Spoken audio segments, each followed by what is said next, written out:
parte de las aristocracias que buscan oprimirnos a todos nosotros, precisamente para tratar de interrumpir el proceso de transmisión del texto bíblico, que es el proceso que produjo la liberación política occidental.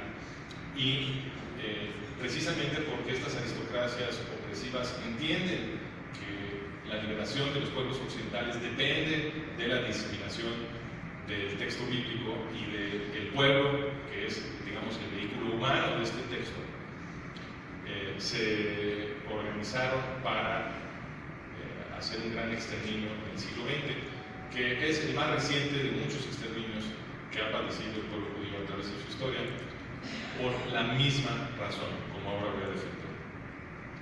Bueno, nada más brevemente, se dice, cuando se quiere explicar el Holocausto, las explicaciones tradicionales son que los judíos fueron un chivo expiatorio, que son muy raros, que son una minoría, que son muy ricos, que son muy cerrados, muy poderosos. Todas estas explicaciones me parecen totalmente insuficientes, porque si vamos a decir que fue un chivo expiatorio, la pregunta que hay que contestar es ¿por qué siempre el pueblo judío ha de ser el chivo expiatorio? ¿Por qué no podían rotarse distintas minorías este papel? Que son muy raros, pues sí son muy raros, pero no son la única minoría rara, no son los únicos, no es el único pueblo que es distinto a la gente que lo rodea. Por darles un ejemplo, ahí están los Amish en Estados Unidos, o los menonitas en México, etcétera, que son comunidades que son profundamente distintas a la sociedad mayoritaria que los rodea, y nadie los quiere exterminar. A nadie le importa realmente que estén ahí, ¿no? Entonces la pregunta es, pues sí es cierto que los judíos religiosos son marcadamente distintos a la sociedad que los rodea, pero no son los únicos. Entonces eso no nos ayuda a explicar por qué la persecución tan especial en contra del pueblo judío.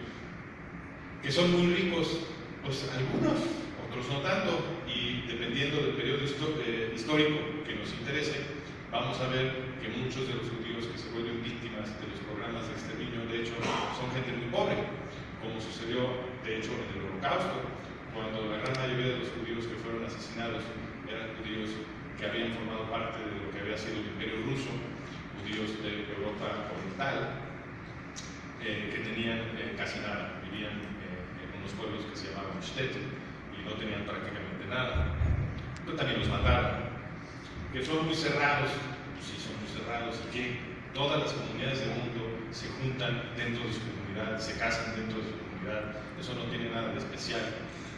Los aquí reunidos probablemente quieren que sus hijos se casen, convivan con gente de su propia congregación, porque pues es la gente que mejor entienden, con los que más relaciones tienen, etc. A los judíos se les critica por hacer esto simplemente porque son minoría, no porque sean distintos en este respecto. Que son muy poderosos. Esta me encanta discutir esta hipótesis con gente que tiene estas ideas en la cabeza que les vienen de los protocolos de los sabios de Sion, que afirman que los judíos presuntamente controlan todos los medios de información, todo el sistema financiero y la política exterior de Estados Unidos, etcétera, etcétera. Estas acusaciones se hacían antes de la Segunda Guerra Mundial.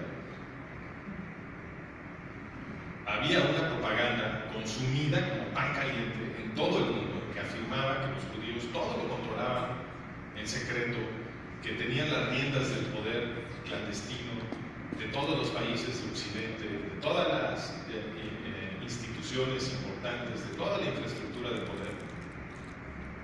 Y entonces, ¿cómo demonios fue tan fácil matarlos a todos en Europa? ¿No? O sea, si controlaban todo, pues no lo hicieron muy bien, o eran suicidas, o qué les pasó, ¿no?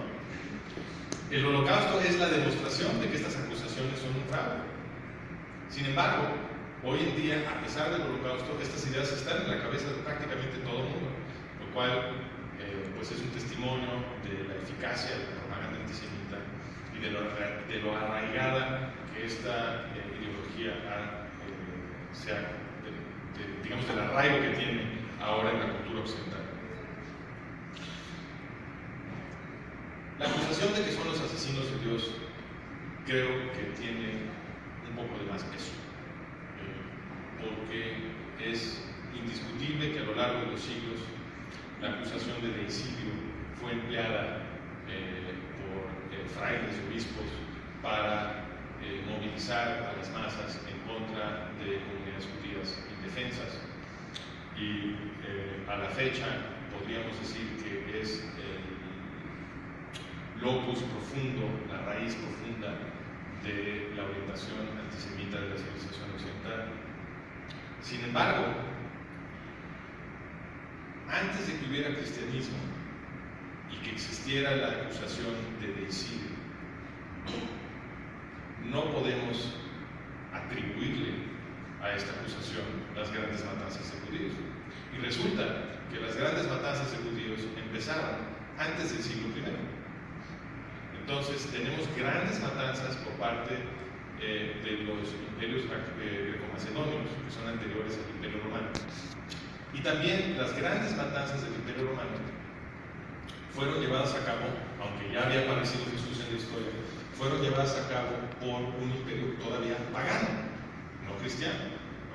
Y como veremos más tarde, los historiadores comparan el tamaño de lo que sucedió en el siglo XX con Adolfo Hitler con lo que sucedió en los siglos I y II a mano de los romanos.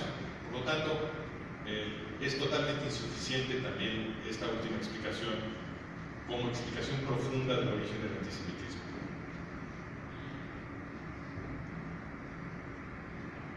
¿Qué sí lo puede explicar?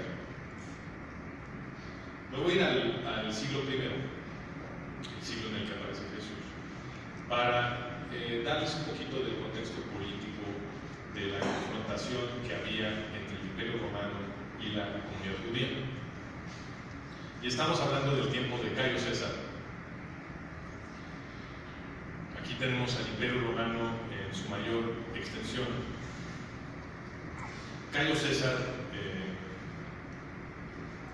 es aquel emperador que le apodaban Calígula, probablemente así lo conozcan ustedes.